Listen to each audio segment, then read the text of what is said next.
James, we've got to address the elephant in the room. It was everything was just going along quite smoothly, and then all hell broke loose. Talk us through what happened, why it happened, and your feelings now it has happened.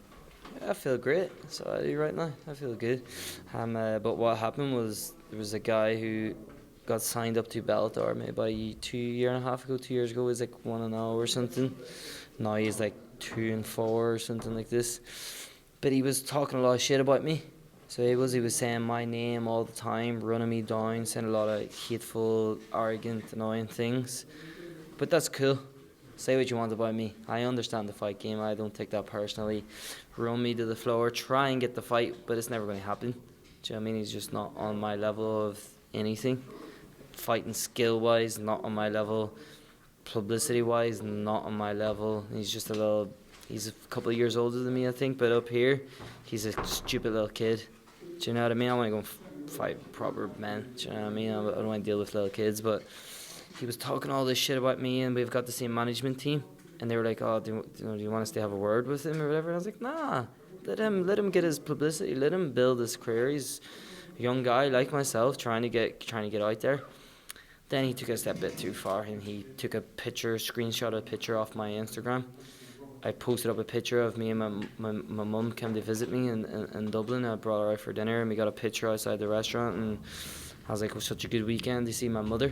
And he screenshotted it and put it up and goes, "She should have swallowed the sperm cells that made this something about me and said some negative thing about me." And for me as a young man, I don't disrespect women like that. That's the lowest of the lowest. I would never disrespect any grown woman, never mind my mother. So not only has he disrespected just a woman that I know, he disrespected a woman that I love to bits, and a woman that has made me the man I am.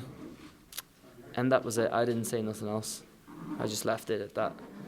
And he asked last month, could he come to Dublin? I said, yeah, of course he can come to Dublin. He mightn't get back out though. Might not. You know what I mean? Might have, might not. Whatever. But when I seen him today for the first time, I didn't say nothing else to him. I just walked up and smacked him a left hook on the chin, and that was that. Don't speak about my mother like that again. I will deal with you in a way that you'll wish you hadn't said that. If he wants to keep going there, let's get this straight. Right now, from what he said on that Instagram thing, I will never ever fight Mike Kimbel in an MMA contest ever. We can leave it at that now. So don't be if I'm the summer, don't come. Don't be around me. Don't say nothing about me. Get on your way, do your thing, and that's it. Do you know what I mean? I smacked him there today. I can leave it at that. If he says one more word about me, anything else about me, about my family, about anything, I'll deal with this in my own way. Do you think there's a chance this could be settled somewhere else apart from the Bellator cage? It's settled. It's up to him now. But he wants, I'll deal with things in my own way. And how I do it was going to depend on how he is. So it's all in his shoes now. He can move on. I've hit him today. There is no revenge there that can satisfy me for what he said about my mother. There is no revenge in that. But I'll just deal with things in my own way.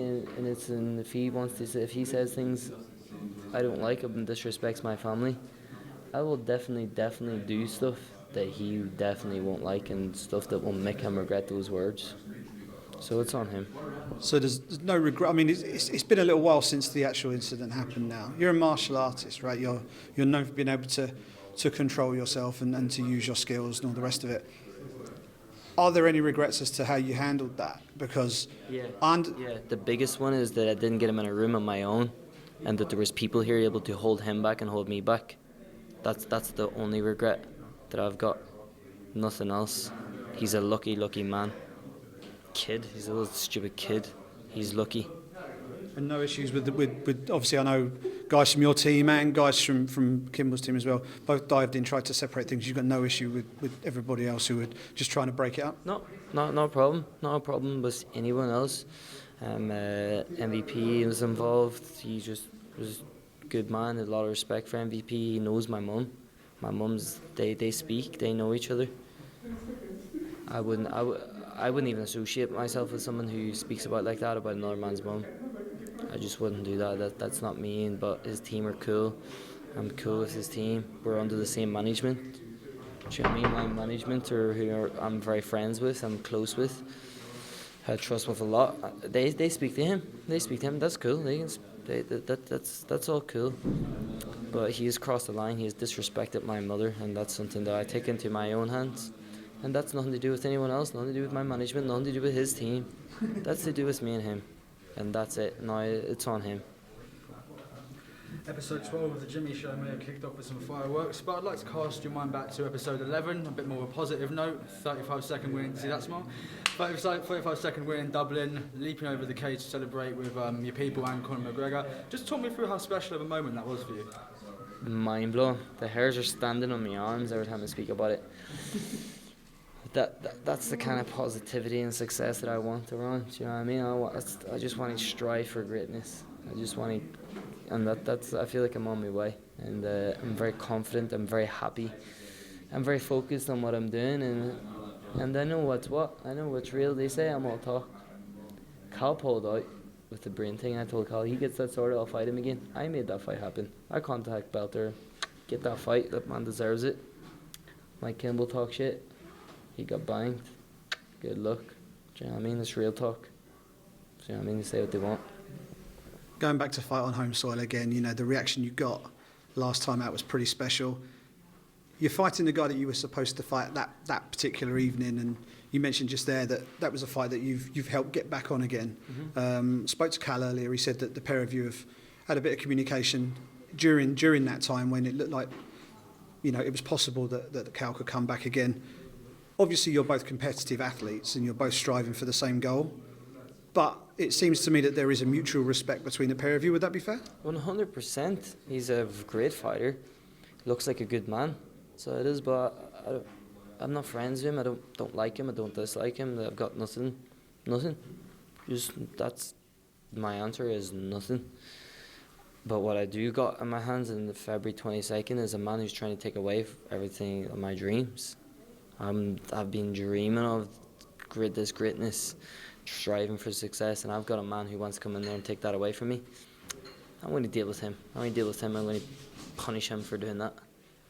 What does 2020 look like for James Gallagher? Success. So it is. It's growth and success.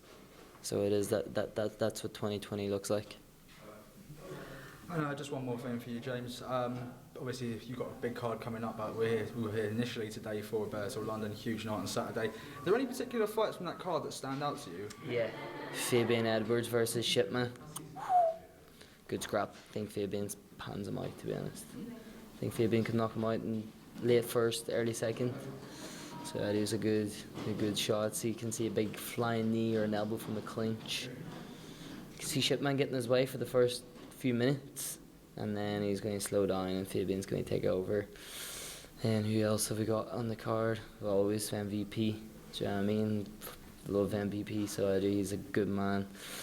I love his fighting style, so I do. Big fan of him, and I'm looking forward to see him put on fireworks and put on a show.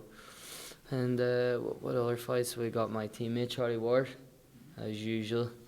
Dukes up, fucking goes at it, bites down the gum shield, and good luck to you. Good luck to you. I hope you got a good pair of runners on you, because you got to be on them toes and getting the fuck out of there when Charlie's coming for you. So and that's going to be a good one. And yes, it's that card.